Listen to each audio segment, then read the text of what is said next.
come up to a miner and say, if you're going to work with Gilbertson, one of us is going to get hurt. Now, if that really occurs, I'm going to take some legal action over that. I already told Sean Thomas's boss that if he's out there and he plays a cop, I'm going to arrest him for impersonating a police officer. He has stopped my deputy's wife, I-5 in Medford. Out of his jurisdiction, he's also stopped one of my deputies in another area. So I told him, he pulls that one more time, I will personally arrest him. I've had enough of this stuff. So it's going to go where it's going to go. Yes. In one of your documents I read that you had published, you mentioned, you referenced the CFR out of the Forest Service where they are asserting their authority to arrest and withhold. Can you comment on that? I will. Under the Constitution, under Article 4, Section 3, Clause 2, it says that Congress has the authority or the power to dispose of lands. Okay? And they can make all meaningful rules and regulations to support that. What they forget, that refers to Article 1, Section 8, Clause 17, that specifically says you got 10 miles square, that's Washington, D.C. Any land that they have purchased or acquired from a state, they can, for the purpose of the construction of a port, an arsenal, a dockyard, or needful buildings, they have exclusive jurisdiction. I mean, I don't have a word to say about it. Okay? But that's what it refers to. What they've done is through the executive orders that have come around, all these agencies, DEQ, EPA, U.S. Forest Service, they all came along and they wrote their own rules and regulations administratively. Constitution is clear about it. Congress cannot give that authority to anybody else. Congress is the only one that can make law. So where the hell did this authority come from for these agencies to stand up and say, we're going to take our rules and regulations and we're going to enforce them as law? Congress broke the law, broke the constitutional law by passing an act giving them that authority. It's a circular argument. Exactly. And what they did it intensely because they didn't want to deal with the day-to-day process of being bureaucratic and taking care of the problem. We have this issue not on EPA, but Forest Service, at the Department of Agriculture.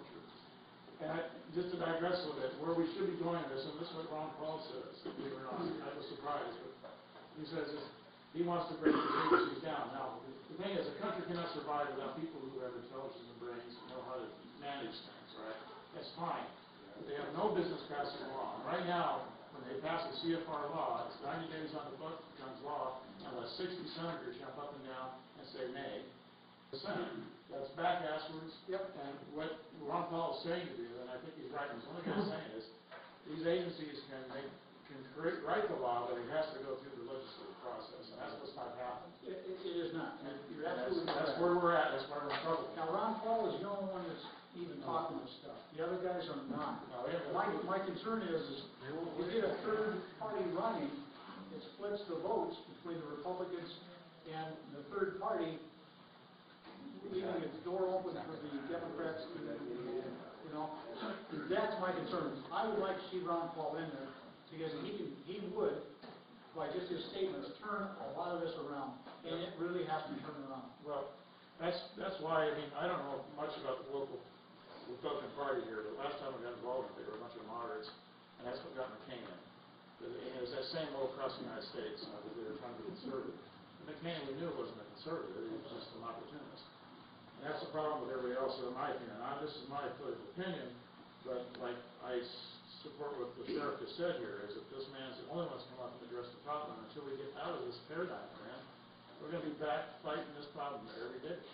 We're doing right now. The decision that we all make is going to have an impact on America. This is probably the most critical time for you to make a vote than it's ever been in your lifetime, or will be into maybe generations down the road. The vote for the president is going to be strategic. I mean, I won't tell you what to do. Do what's right. You know what's right. But absolutely. what really upsets me, I was in Iraq. You know what? 70% of the people turned out to vote at the risk of death. We're lucky to get 40% turnout on a good election. You know, and somebody the other day asked a young kid or a male, would you join the military? But his comment was this: what the hell's the military ever done for me? Oh, God. You have the right to stand there and say that crap. But that's the world we live in today. You've got to talk people into voting. They need to stand up and make their voice heard.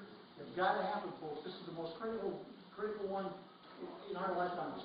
Yes, sir. Well, we live in the state of Oregon has one of the highest percentage of turnouts in the nation because we have a available vote. I mean, we're right up there in the top 5. Yeah. But we need everybody to vote. Yeah, but it's not an election anymore, it's an election. The media tells us who to vote for. And then bring the voting machines, don't mess with the media.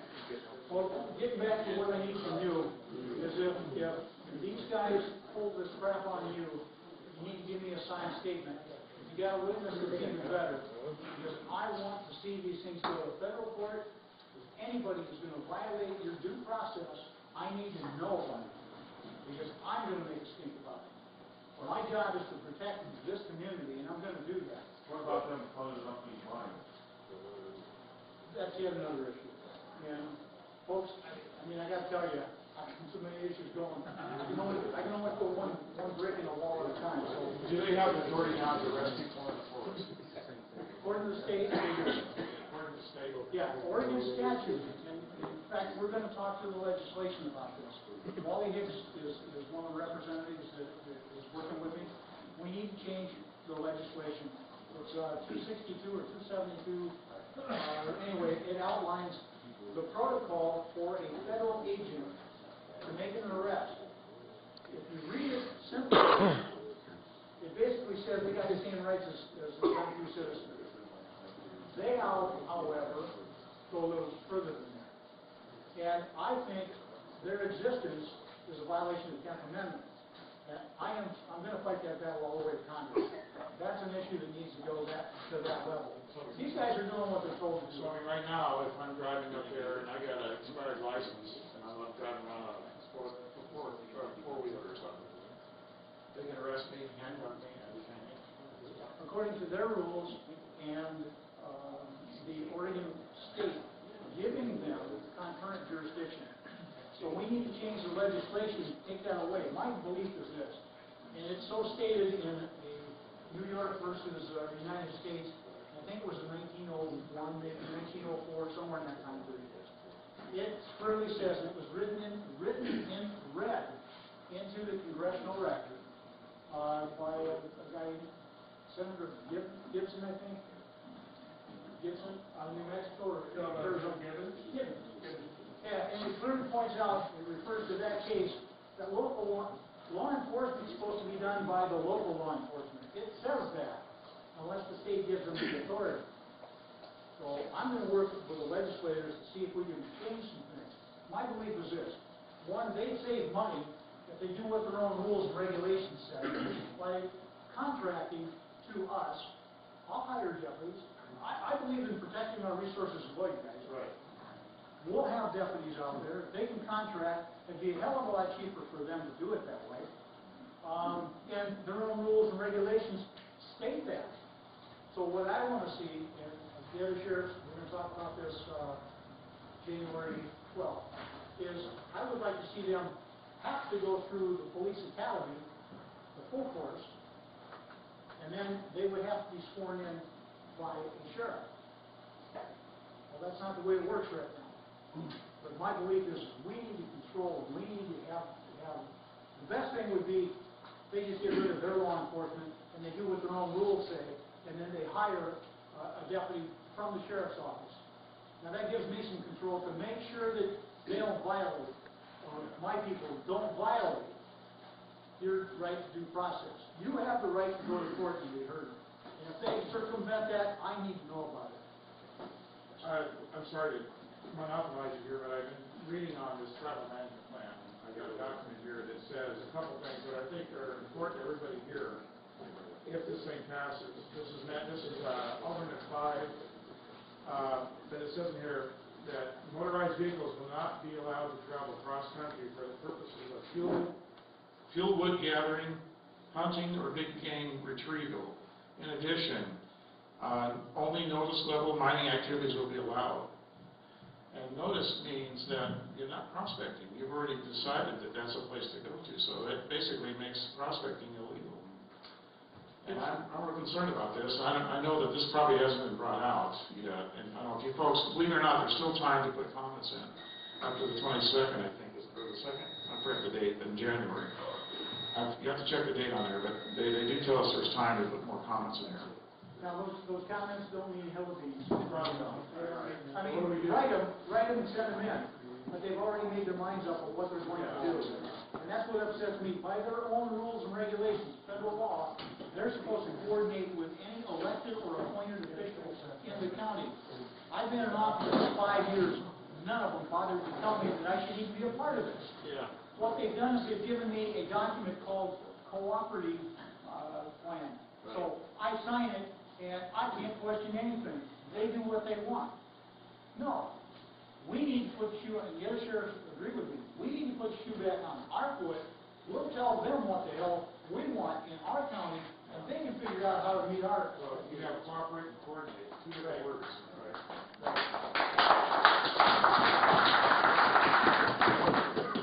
On the point of concurrent jurisdiction, there's no law officer that can enforce a law against a miner when he's doing his work.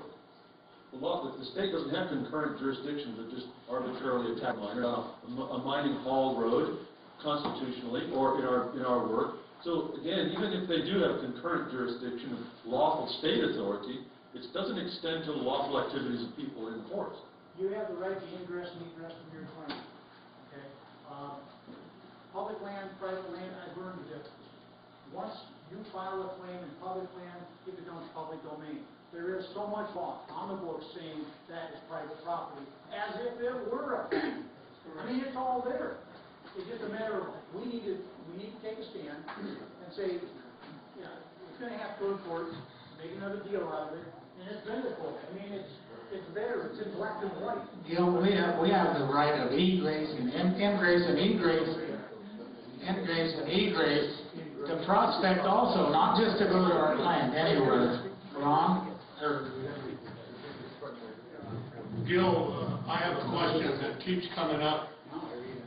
I have been on numerous occasions, personally have spoken with the Jackson County Sheriff, Sheriff Winters, and each and every time I've been a bother to him about issues of the miner, the Dusty Ford case, of which Dusty won a jury trial relative to his right to the mineral estate to be there and the very things that we're talking about. And my question to you, have you talked with him about this? Has he participated with what you're trying and other sheriffs are trying to get done? And if not, my question, would you, because he has been absolutely no support in Jackson County for the mineral estate grantee, the gate